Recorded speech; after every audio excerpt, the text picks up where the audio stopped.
Good evening, everybody. We're just going to wait for a few more minutes to see if anybody trickles in for this meeting tonight. Thank you.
All right, I think we'll go ahead and get things started here.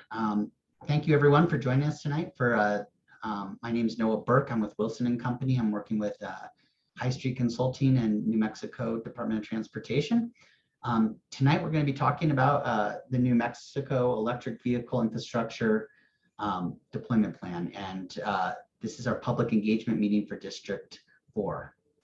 So with that, I just want to go over a few different little housekeeping items. We'd like to ask that you use the chat icon to communicate with us, but also to enter information about yourself, such if you want to receive emails. We'll be copying down all of those and sending you emails about the subject and information about electric vehicles. And then also, we will go ahead, there will be polls that will take place throughout the public meeting and will be shown automatically, but can also be accessed via the polls button. We'll cue you when those polls are up, and those will pop up on your screen, and we'll give you some time to fill them out. We ask that you submit your questions using the question and answer as shown on the screen here function, and we will answer them all at the end of the presentation, and that will be the best way, and we can always, we'll have our panelists answer all that. And then I'd like to introduce my colleague, Angelica Bryant. She's also from Wilson & Company. She will be doing Spanish translation, which is available by clicking the closed captioner and the interpretation icon. So with that, I will go ahead and hand it over to my colleague, Damon. Well, thank you so much, Noah, and thank you, Angelica, and welcome to everyone on the line. We've got a few folks on the line and more coming in as we get started here. So very happy to have you. Again, my name is Damon Fordham. I'm with High Street Consulting, and I'm supporting this effort as a part of the consultant team, along with Noah and Angelica and my colleague, Carrie Giles from ICF, who will be presenting with me tonight. This is the fourth of 6 public meetings that are informing the development of the New Mexico EV infrastructure plan, National EV Infrastructure Plan, or NEVI plan. And each meeting is covering similar content, but we're focusing each of the meetings on the 6 DOT districts in the state. So for tonight, we're going to have some quick introductions shortly. and then we'll talk a little bit about the context for electric vehicle planning in New Mexico. We'll talk about some of the requirements of the new National Electric Vehicle Infrastructure Program, or NEVI program. And then we'll talk a little bit and show some maps about where existing publicly accessible electric vehicle chargers are around the state and in this district. Along the way, we'll do some polls, as Noah said, and we'll also have a kind of Q&A dialogue at the end of the meeting with any questions that any of the attendees have. We'll talk a little bit about next steps at the end and give you some means to stay in touch with the project.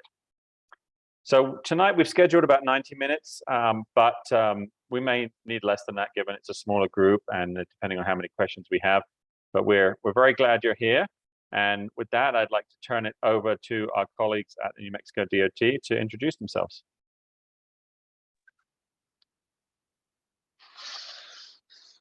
Good evening, everyone. Jerry Valdez, Executive Director out of the Office of the Secretary for your Department of Transportation. Thank you for joining us tonight.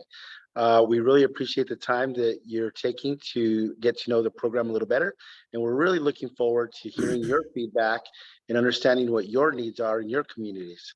I'd like to turn it over to some of my colleagues who are part of the EV infrastructure team. So Mr. Paul Montoya and Leonard Manzanares, if you will, please introduce yourselves. Sure. Thank you, Jerry. First of all, we want to thank everyone for attending this public presentation. We do understand how important the EV infrastructure will be to not only New Mexico, but to the United States in general. So with that said, I want to introduce myself. My name is Paul Montoya. I am the program director. I am the person who will be seeing the EV infrastructure plan here for the state of New Mexico. And my goal is basically to see the plan go from a plan into a full-blown infrastructure system throughout the state of New Mexico so that we can have a resilient and full infrastructure to service all the motoring public of New Mexico and again across our 50 states. Thank you, and glad to have you aboard this evening. Leonard? Hello, everyone. My name is Leonard Manzanares. First of all, I'd like to thank everyone for taking time out of their busy schedules this afternoon to be with us and discuss the implementation of our new electric vehicle objective here for the people of New Mexico, both rural and within the larger cities. We are excited. I'm super excited to be involved with such a sharp, smart team to execute this objective. I'm happy to see that the ball's rolling in District 4 and across the whole state of New Mexico, and we are all leaning towards a successful end result of the implementation of these electric vehicles for all of you, the citizens of our great state of New Mexico. So that's me in a nutshell. So thank you all very much. Also, if I can, I would be remiss if I didn't say that right now with District 4, we want to let everyone in that district know and who's on this call to let you know that our thoughts and prayers have been with you. We're all New Mexicans, and the experience with the fires that you've been having to go through, we want to let you know that not only this agency, but the entire state is behind you and supports you and are here to stand with you, not only during these fires, but after the fires and rebuilding. And we're going to be New Mexico strong no matter what after this ordeal. So thank you for taking your time with us tonight in light of everything you guys have been enduring in that part of the state.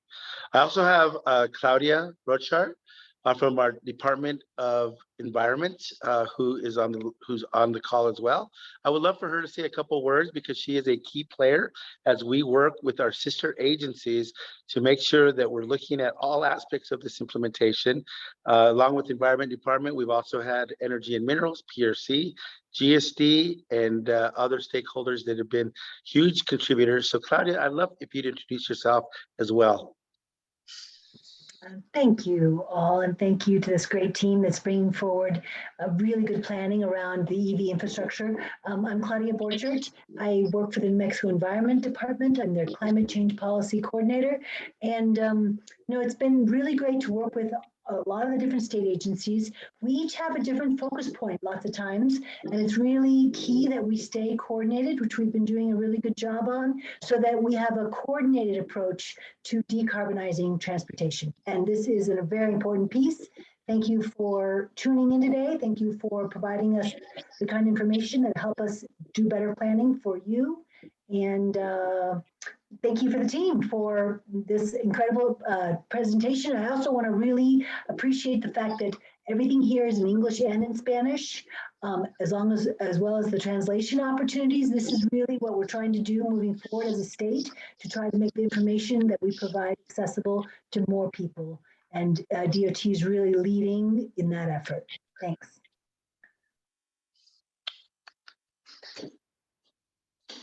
Well, thank you all. Very pleased to have everyone on the line here tonight to help present and answer questions. So this slide is going to come up again at the end, but we wanted to put it up at the beginning just to give everyone the information here in case anyone has to drop off. Probably the most important thing on this slide is the survey. And you can hold up a cell phone and snap a picture of that QR code, and it should pop up with the URL and link you to that survey. I'm going to ask someone on the team here to also drop the survey link into the chat box, so folks can click on it that way.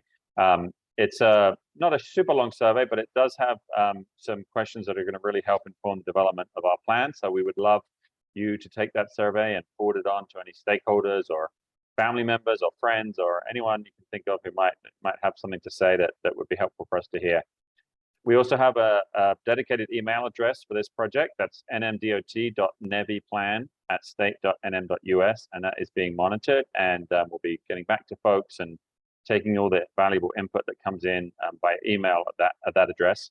And then a project website as well. That is relatively new, and it's being updated with new information just as fast as we can get it up and posted. So the presentations here tonight will be posted. The presentations from the other districts will be posted as well. And there'll be kind of evolving information posted there as we develop the plan over the next 6 weeks or so. As Noah mentioned earlier, if you'd like to provide your email addresses to us so that we have those and we can use them for future notifications or information gathering or to ask any questions, you can pop those into the chat box. If you just select to the host and the panelists, it will come directly to our team here. And if you select everyone, then everyone will see it. So if you wanted to provide your email address, we're collecting those and compiling a list of folks who have an interest in this project. All right, so we'll move on to our first poll. And this is just a question about your zip code. We are trying to collect the zip codes of everyone that's participating in these public meetings to help us get a sense of where we've heard input around the state. And we'll compile all those, and we'll use that to make sure we've got good representation from around the state and the 6 districts. So just type in the open field your 5-digit zip code, and we'll compile those and use that in our analysis.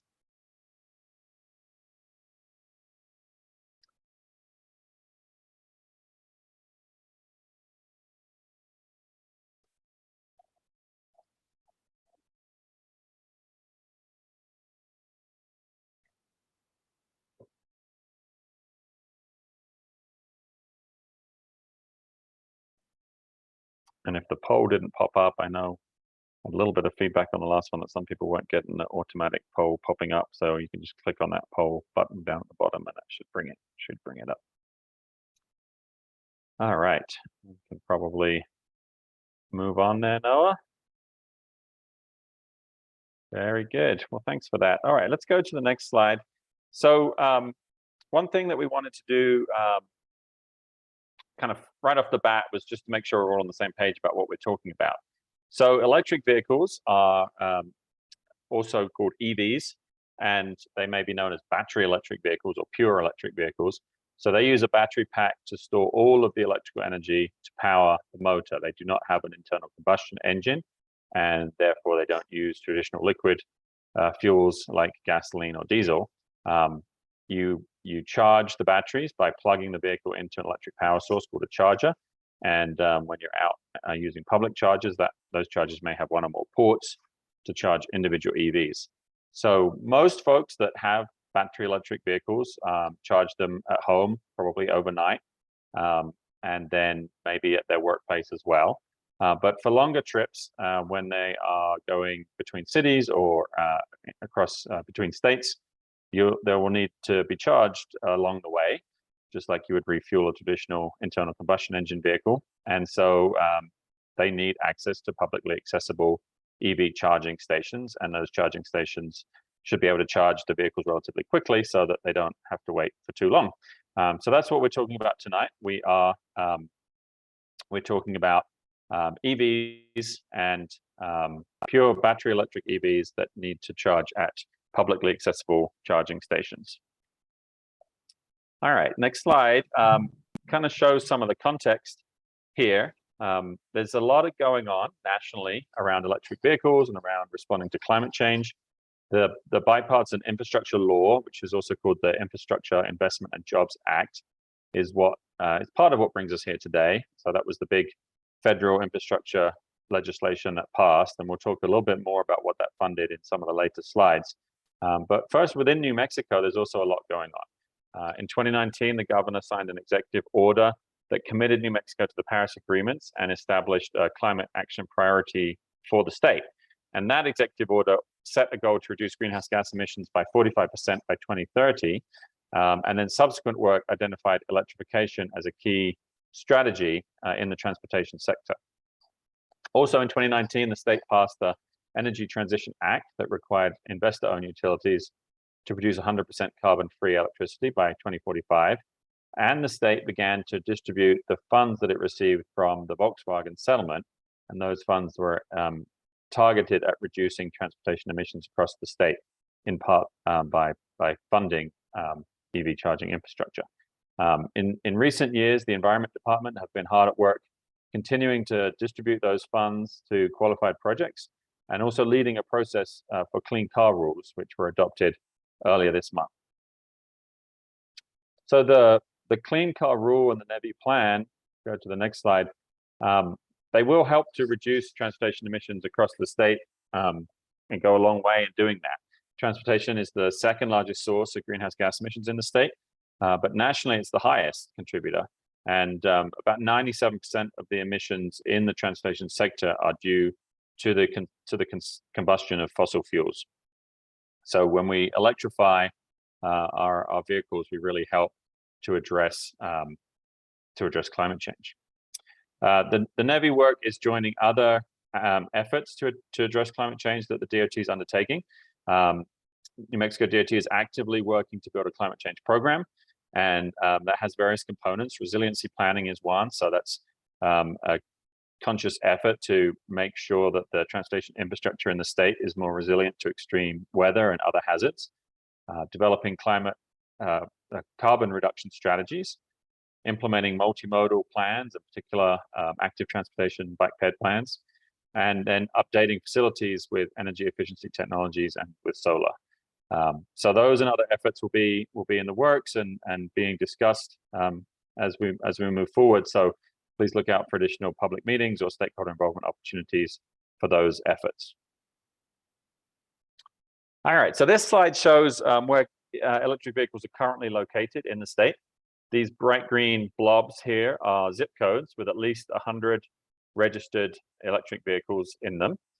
So we sort of see these areas as kind of the areas where the early adopters are, and it's likely that we'll see EV adoption growing out from these areas in the future. Our next slide here shows the existing traffic volumes on the major roadways in the state. And so the width of the kind of pinky purple lines there show how much traffic is using those roads on a daily basis. So some of the busiest corridors are on I-10 in the south, from El Paso and Ciudad Juarez back and forth into Arizona, across the middle of the state, east-west on I-40, and then on I-25 between Albuquerque and Santa Fe, and then up a little bit to Espanola and Los Alamos, and then up in the northwest corner around Farmington and Bloomfield and Aztec. Okay, so I'm going to pass it over to my colleague Carrie Giles from ICF now, and she's going to talk a little bit about the NEVI program and some of the requirements in that program that come with that federal funding. Thanks, Damon. So as Damon mentioned tonight, we're here largely to talk about what we're doing with the NEVI plan and the funding that's coming out of the bipartisan infrastructure law. But just remiss before I dive in to know that this is just, or to note that this is just one component of a larger electric vehicle program, as already mentioned. This is just focusing right now as we switch to focusing on what's happening on the corridors based off this funding. But this isn't the only planning that we are helping New Mexico DOT with for the electric vehicle future. So as we dive into the bill, if you will, funding, the bill was passed, and we'll go through a timeline here in a moment, but there's several competitive electric vehicle grant programs that'll be released throughout 2022, aside from what we're talking about here tonight. So those are just programs that we are waiting for as well. And I mentioned that there's other electric vehicle components that are out there besides corridors. Some of those are involved in those grant programs, which you can stay on top of through the links that we include here in these slides and online, but also through your Land of Enchantment Clean Cities, your local Department of Energy Clean Cities Coalition, as well as through other means such as the SAM.gov and the federal databases that are available. So lots of funding out there, not just what we're talking about here tonight, but for what we're talking about here tonight, New Mexico will receive approximately $38 million over 5 years for this NEVI program, this National Electric Vehicle Infrastructure Grant Formula Program. So if you can go to the next slide. So what that includes, or what that is that's funding that's being distributed to states to strategically deploy DC fast charging, otherwise known as level 3 stations along interstate corridors and other designated corridors throughout the nation so that people can get from east to west coast and all the way up from Canada to Mexico entirely and won't have any more range anxiety to make a convenient, reliable, affordable, and equitable, very important component, equitable charging network. So as part of this plan, New Mexico will receive approximately $5.8 million for the first year of funding, again, 5 years of funding. And that funding is being directed to designated alternative fuel corridors and really prioritizing the interstate highways. And these alternative fuel corridors are corridors that in the past either had charging station or had planned charging station. So New Mexico DOT designated them to US DOT as electric vehicle ready or electric vehicle pending, as in pending installation alternative fuel corridors. So those are the corridors that this funding will be focused on, again, beginning with interstate highways. If you go to the next slide. So kind of for a timeline of what we're talking about here, because it's very important to know that this is year 1 of 5 years.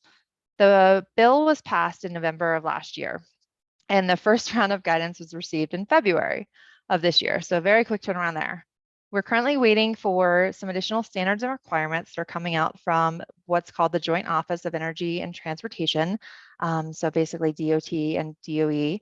So we are waiting on that at the moment, and we have begun what is the public engagement and stakeholder planning that we are working with you, and we're working with individual interviews. And this is basically an ongoing process that we'll be doing until we turn in New Mexico's first draft of the plan on August 1st to FHWA and the Joint Office. Every state in the country has to deliver their plan to the Joint Office by August 1st, and FHWA will provide approval by the end of September. Of course, they can ask for edits as well. And then the funds, that first $5.8 million tranche of funds will then be available for investment. As I mentioned, this is a 5-year program, so we know the plans will evolve. It's a very quick turnaround for the first plan.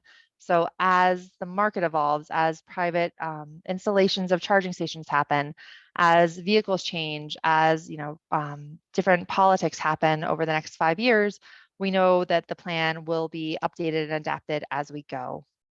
So if you go to the next slide, the plan has several required components that will be included per the guidance from the Joint Office and FHWA. Some of these are pretty self-explanatory: introduction, state agency coordination, public engagement. What have we done for public engagement? Out of that, what vision and goals come out of what we're hearing from you, the stakeholders, between these meetings, between our email, between the survey. We have lots of different methods to reach out and provide that input, and please pass those on to your stakeholders so we can get more input across the state. But then what are the vision and goals? What is New Mexico asking for? What are the citizens asking for? What works with the long-term plans? And then we will package that up as well with some information in here on contracting and actual implementation, and then program evaluation. So just know this plan funds purchase, installation, maintenance, and operation of stations. This isn't just a put stations in the ground and hope for the best, hope they're maintained. This is actually to keep these stations or to install these stations and then keep them up and running all the time and have reliable, again, stations. So as part of that, we'll be looking at existing and future conditions. So what's actually already installed in the state and how that may or may not count towards this program, which we'll get into in a moment, as well as just EV or charging infrastructure deployment in general. What are the plans the state has? What are the best way to do that deployment within the state? There are some great components that will be in the plan about civil rights and equity, which I'll dive into again in the future. Labor and workforce. The Infrastructure and Investment Jobs Act, key component there is the word jobs. The goal here is to actually create jobs throughout the United States and to be able to have people on the ground then in New Mexico who are able to maintain and operate these stations, who are, possibly even one day producing parts in New Mexico. So really trying to get and determine exactly how this is going to impact and support the local economies. Cybersecurity, how do we keep the stations up all the time? And then discretionary exceptions are just any component there that New Mexico is asking for that differs from anything that the US DOT and FHWA have designated within the plan. So if you go to the next slide, as I mentioned, social justice and equity are huge components, and part of that is because of the Federal Justice 40 Initiative, which is a national initiative that was announced by the Biden administration, and it covers all of the funding here under the NEVI program to really work to try to spend 40% of all the Infrastructure Act funds and make sure they're supporting disadvantaged communities in at least one of these areas.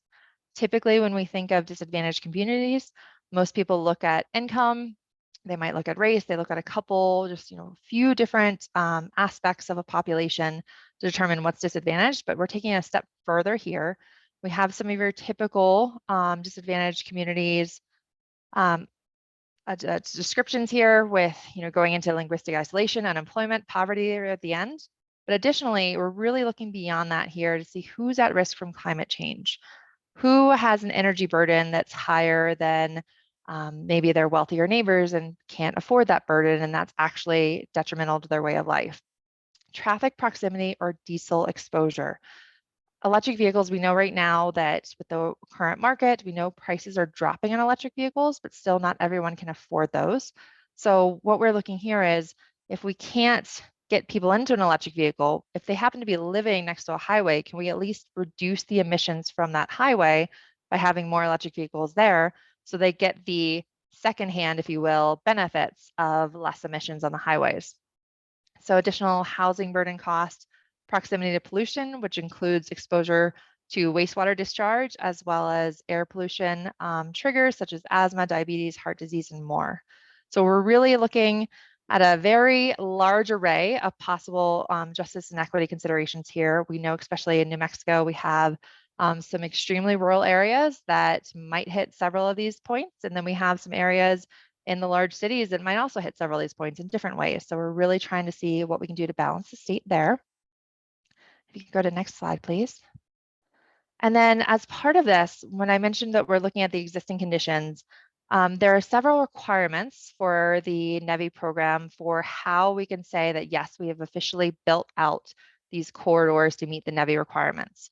While we have a ton of existing charging throughout the state, not all of that meets these requirements. So the stations have to be, for this program, every 50 miles along the interstate highway system. After the interstate highways are built out, then we also look at the state and US highways, which we'll show you in a moment.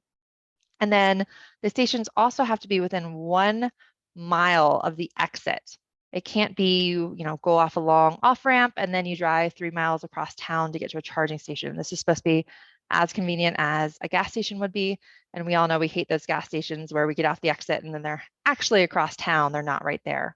So this is to make them super convenient right off the highways. And part of that, and part of the reason why maybe not every existing charging station counts, is this is specifically a program for DC fast chargers, as I mentioned, level 3 chargers, as some people refer to them. And each location has to have 4 DC fast charging ports. So it has to be able to simultaneously charge 4 electric vehicles at minimally 150 kilowatts. So this is a very rapid charge, very similar to the experience that we're trying to replicate of being able to pull into a gas station, get your charge, and get out of there. So trying to, again, make this a comfortable technology change for everybody that would then be working in electric vehicles. So as part of that, if you can go to the next slide, please, Noah. As mentioned, the interstate highways are the first priority. So everything marked here, of course, in purple. As well, then the state gets to just tell FHWA how then the state plans to prioritize state and US highways following the interstate corridors. We want to make sure, or the NEVI program, I should say, wants to make sure in general that people can get from state to state, but also within the state that they can actually travel.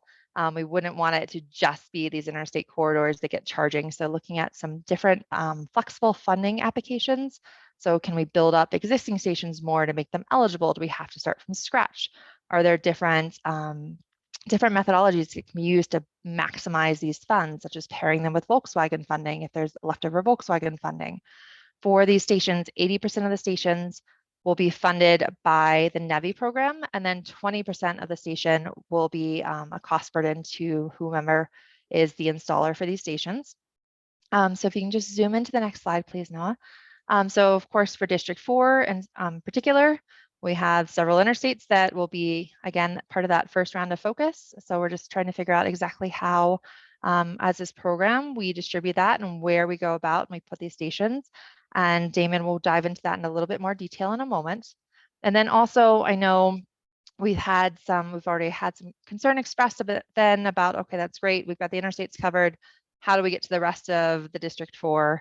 How are we going to get around from town to town? And again, I mentioned this plan specifically is focusing on those interstates and corridors, but then New Mexico is also working on to figure out what we can do to increase the electric vehicle adoption then throughout the more rural areas and not just along these interstates.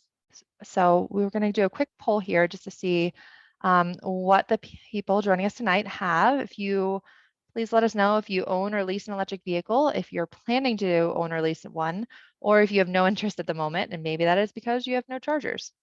So if you guys could just participate in that.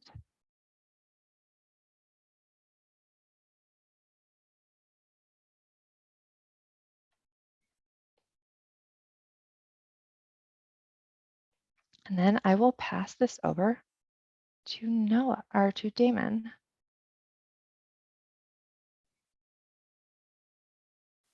Yeah, the poll, I'm not sure if you guys saw the full options there, but that poll might not have worked right. So we will move on and check the next poll, but we will turn it over to Damon in the meantime.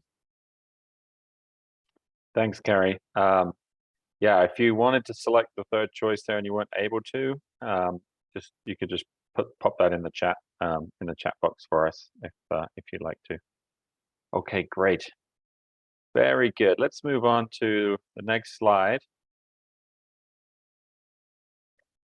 And then we can show the map here.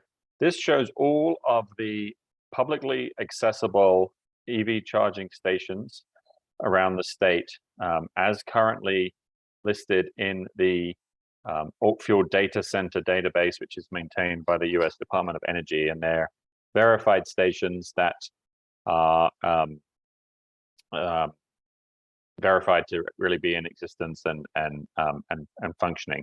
So there may be others that you're aware of that are newer or unverified or in the works. And if you're aware of others, you can contact the Oakfield Data Center. I think Carrie, you can probably put a link in the chat here and make them aware, because obviously this landscape is shifting all the time, and there can be a little bit of a delay getting the right data up. We've already been made aware of one or two down in the southeastern part of the state that aren't in that database. But right now there's 178 available, and that includes all types of chargers, level 1, level 2, and DC fast chargers, or level 3 as some people call them, and all connector types. So the CCS connectors, the Tesla, and so on. If we zoom in onto District 4, there are 11 publicly accessible charging locations, and it was kind of interesting to look at where they are and what sort of locations they are. So there's 2 in Raton in the north. There's a Blink charging station downtown, and also level 2 chargers at the Oasis restaurant on the south side of town. In Clayton, in the northeast corner, there is a Tesla charger at the Clayton Ranch Market. In Wagon Mound, on a little further south on I-25 from Raton, there's a DC fast charger at the Conoco, which is an Electrify America station. There are 2 stations in Las Vegas, a Tesla charger at the Comfort Inn, and a level 2 charge point charger at New Mexico Highlands University. 2 in Santa Rosa, a Tesla charger at the Holiday Inn, and Electrify America DC fast charger at the Love's Travel Stop. And then 3 in Tucumcari, at the Holiday Inn Express and at the Blue Swallow Motel. Those are both Tesla chargers, and an Electrify America charger at the Love's Travel Stop. So those are the ones we're aware of. Again, they're verified by the Department of Energy's Alt Fuel Data Center. The next slide shows the NEVI compliant locations around the state. So these are chargers that exist that are compliant with those NEVI requirements that Carrie went through. So CCS connector, a DC fast charger, 4 ports within a mile of the interstate, and 24-hour public accessibility. If we zoom in on District 4, there are 3 NEVI compliant chargers in District 4 right now. Those are all Electrify America stations. So it's the one at the Conoco and Wagon Mound, at the Love's Travel Stop in Tucumcari, and the Love's Travel Stop in Santa Rosa. All right, so the next slide shows similar information, but it just has the alt fuel corridors highlighted, and then that travel distance. So 25 miles in each direction from each of those NEVI compliant chargers. So you can kind of see there where there are gaps, and where, particularly along the interstates, we need to build out the network to make sure we're meeting that every 50-mile requirement. The next slide has the same map, but in District 4. There is just a little gap there between the one in Santa Rosa and the one in Tucumcari. In fact, on the statewide map, I noticed you can't even see that gap. So we need to do some careful analysis and see just how far that is, and whether or not that would be compliant. But from this map, at least, it looks like it is more than 50 miles. All right, so this is a poll, but it looks like we may be having some technological problems with the poll function. So we're going to just have you type answers into the chat box if you can. That should work just fine since we have a smaller group tonight. So if you could select 3 of these options and type the responses into the chat box, where do you think publicly accessible EV charging stations should be located? Where should the priority locations be? So you can pick 3 of these. So the first one is along interstates. Second one is along highways with high traffic volumes. The third one is where there's a gap in the existing network. The fourth one is focusing on rural areas. Fifth one is focusing on major cities and urban areas. And then we have tourism destinations, and then we have disadvantaged communities.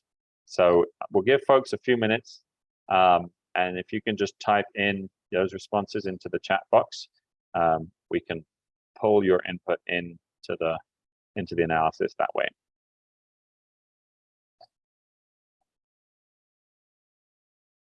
All right, got some coming in. Thanks, Raul.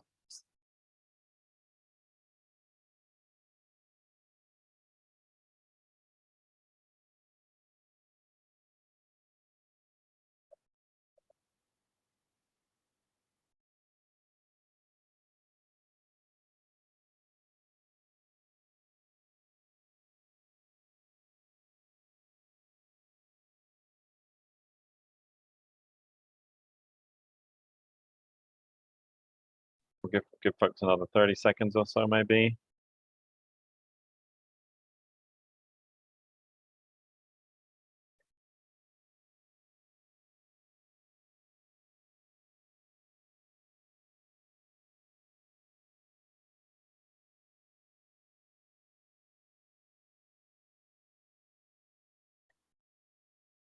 All right, last call for any input on that question. All right, let's move to the next one. So this one's looking at the amenities that are needed at those publicly accessible EV charging stations. And we invite up to 5, doesn't have to be 5, could be fewer if you like, but which are the most important amenities for the charging station? So we have lighting, restrooms, shade or shelter, food and beverage, 24-hour access, having someone around on site to help with any problems, retail or shopping opportunities, safety and security, or something else that we might not have thought about. Give a couple of minutes to answer that question.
Okay, I think we're good there. Usually it's a little bit easier for me to do the analysis here, but Raul said the first 5 choices. Colin said 1, 2, 3, 5, and 8. So that would be lighting, restroom, shade, 24-hour access, and safety and security. Okay, great. So the last question here is just an invitation to just kind of brainstorm, open response field, any locations where you think chargers are needed. So it could be a specific city, it could be a county, it could be a pueblo, it could be a recreation area, I don't know, a university, any areas where you think there should be consideration of a station. This doesn't have to be along an interstate. Obviously, as we said, the initial phases of the plan using the NEVI funding will prioritize the interstates, but the state is looking across the state as a whole and can leverage other funds or future funding opportunities to put charging in other locations. So we're interested in having an open, a blank page of where charging may be needed. So we'll give a minute or so for folks to write down anything they can think of there in the chat box for charging locations.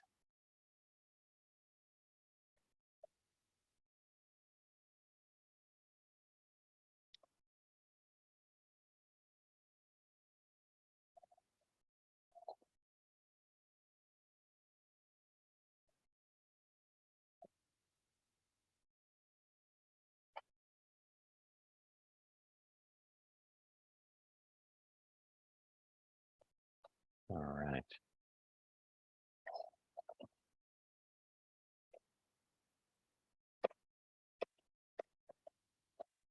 Okay. So that, I think we can move on. I don't see any responses to that one, so there's maybe no specific locations that spring to mind.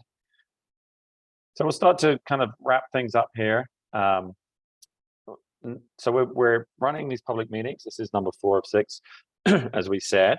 We're also talking to a broad swath of stakeholders across the state and nationally too, including folks from utilities and site hosts and EV charging operators, as well as many others, nonprofits and advocacy groups. So getting a lot of different input, looking at other documents and plans that have been previously developed, and we're going to pull that all together and write the plan. The plan is due, as we said, to the federal government August 1st. Once the plan is submitted and approved, then the funding will start to flow, and we're thinking that'll be later in 2022. And in addition to that NEVI funding, that's the formula, prescribed formula funding. As we've said, there will be future opportunities to other funding streams, grant programs, and I know that at the state level, the DOTs are interested in partnerships with local governments and others to try and do the best job possible at leveraging those other programs and getting as much funding from those programs as possible. And then, leveraging those various funding streams together, begin implementation and working with the private sector to roll out the deployment, the construction and installation of these charging stations across the state. So we can move into the question and answer kind of phase here. We've got one question in the Q&A box. I think we can probably even, since we have a smaller group, we can probably unmute people if people want to ask a question verbally. To do that, the best way to do that is just to use the raise your hand function at the bottom of the screen. So if you raise your hand, we'll unmute you.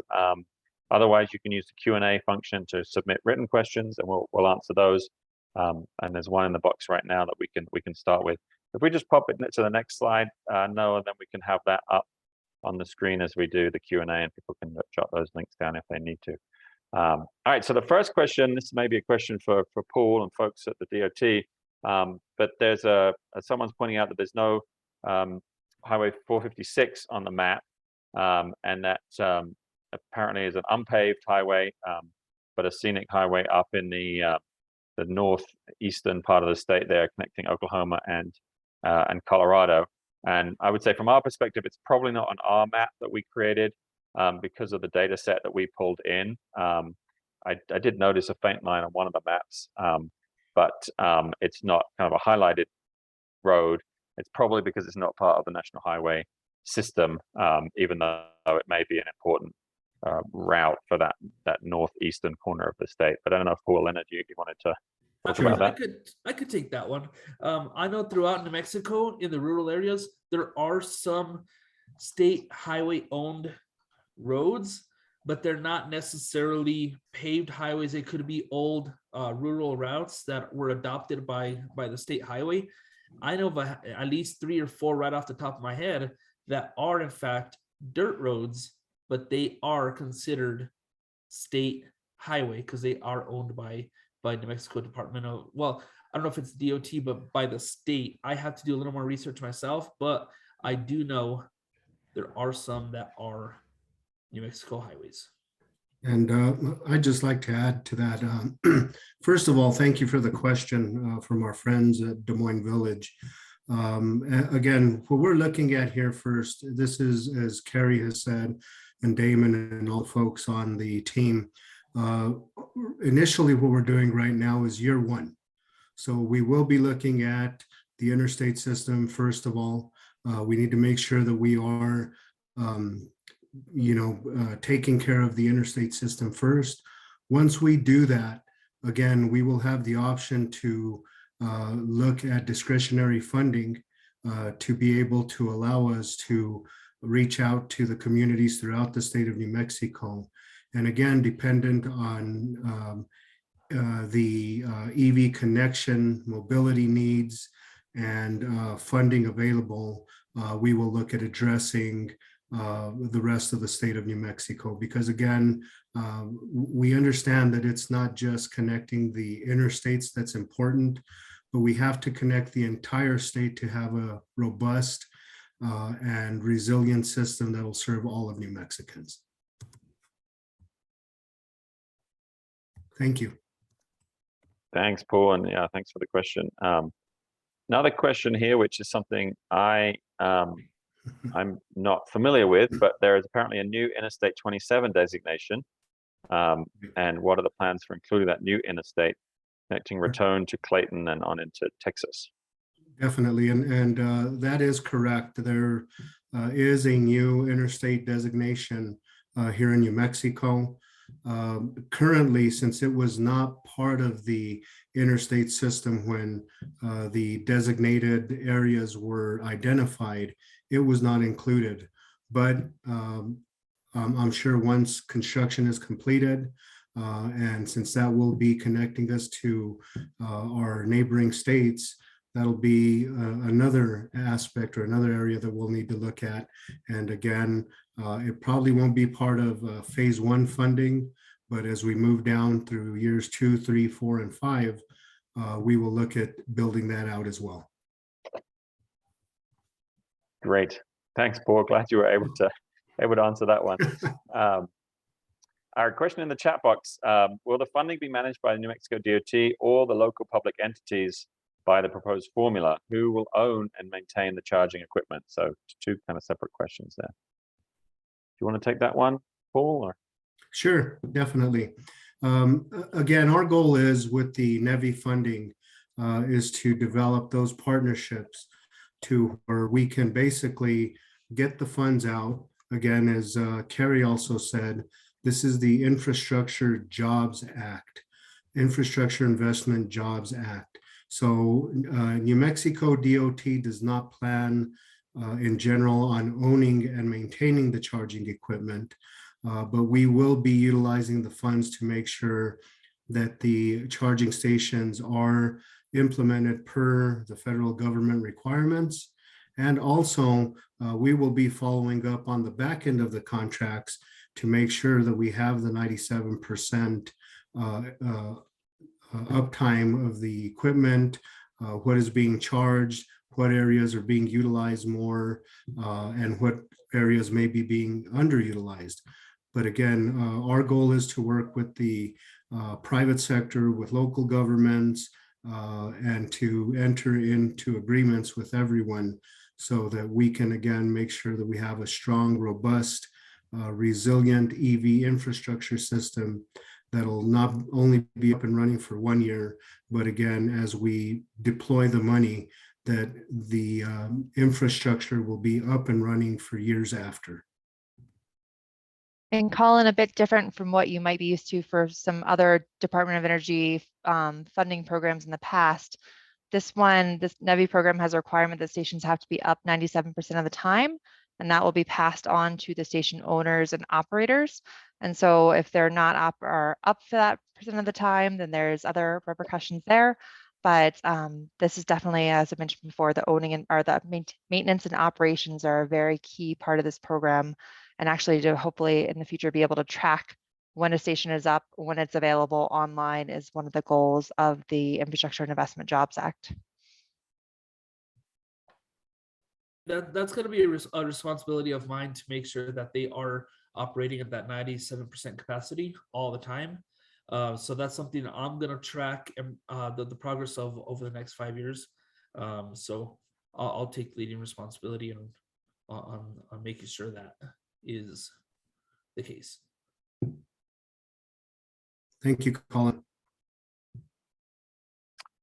All right. So unless anyone else has any other questions, which there's one in the chat in the Q&A box. But if anyone else has questions, again, you can raise your hand if you wanted to just chat with us, or stick them in the chat box or in the Q&A function here. So we've got one in the Q&A, which is asking, will the current energy grid infrastructure support this? So that might be one for Carrie to answer. I think probably I would just start out by saying, we haven't done that detailed analysis yet. Looking at that is important, and particularly important in specific locations where there may be, maybe more rural locations, or some of the rural electric co-ops. Working with them to really look at the power demands. 4 vehicles charging simultaneously at 150 kilowatt each is quite a lot of power draw. So it's definitely something that is on our mind. But we're, it's early days yet in terms of the specific analysis around that. But I don't know if Carrie, you wanted to add anything, or Paul or Leonard. Sure, I can chime in. So this is one component of the larger Infrastructure Act. So part of that act, as well as looking at some of the grids, some of the broadband, some of the different internet connections around the country, and providing different funding for those separate from this. So as Damon mentioned, we're starting those discussions with utilities as part of this program now, well in advance of actually receiving funding and getting installations approved, because we are looking to see exactly, where for the first tranche of funding for that first year, as we have said, it's a 5-year program, so things can evolve. What areas are ready along those interstates to actually put in those first charging stations, because they do have the grid capacity, they have enough distribution, they have 3-phase power, which is one thing you need for DC fast charging, which you don't always need for level 2 charging.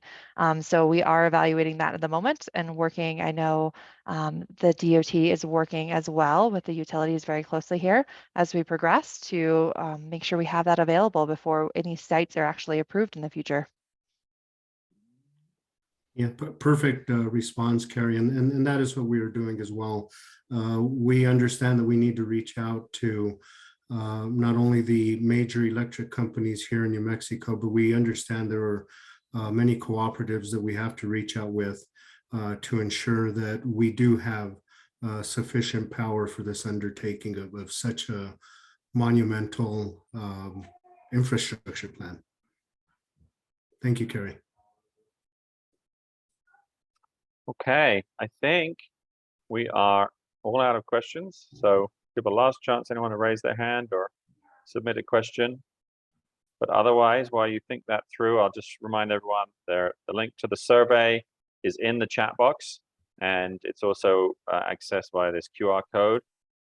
We have an email address that's being monitored for any questions or inquiries about this project and the NEVI plan. And there is a website that is being updated with information as the project progresses, and we develop information and start to put the plan together. So the survey link and the website and the email is in the chat box there, again, just at the bottom of the list so people can find it. All right, so we'll close there. Thank you to everyone for participating.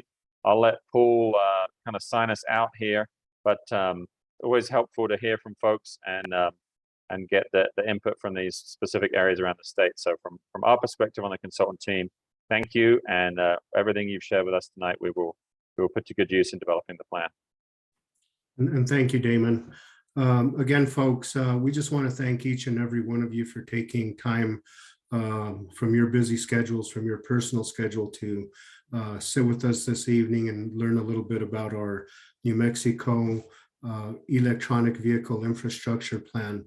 This is an exciting time for the state of New Mexico and for the country.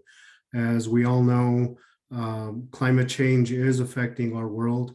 And with that said, this is giving us an opportunity to find other job opportunity sources for Americans across this country and our beloved state. So with that said, we want to thank you once again for joining us. The New Mexico DOT and our consultants are very happy to have you here with us this evening. And again, we appreciate all your input. And again, please feel free to reach out to us and provide us any additional information you would like us to take into consideration as we develop our plan. But thank you, everyone. Thank you to our consultants, to the participants from the public, to our sister agencies that joined us this evening as well. And we look forward to a very successful implementation. Thank you. Thank you all. Good night. Thanks, folks. everyone. Good night. Thank you. Good night. Thank you, everyone.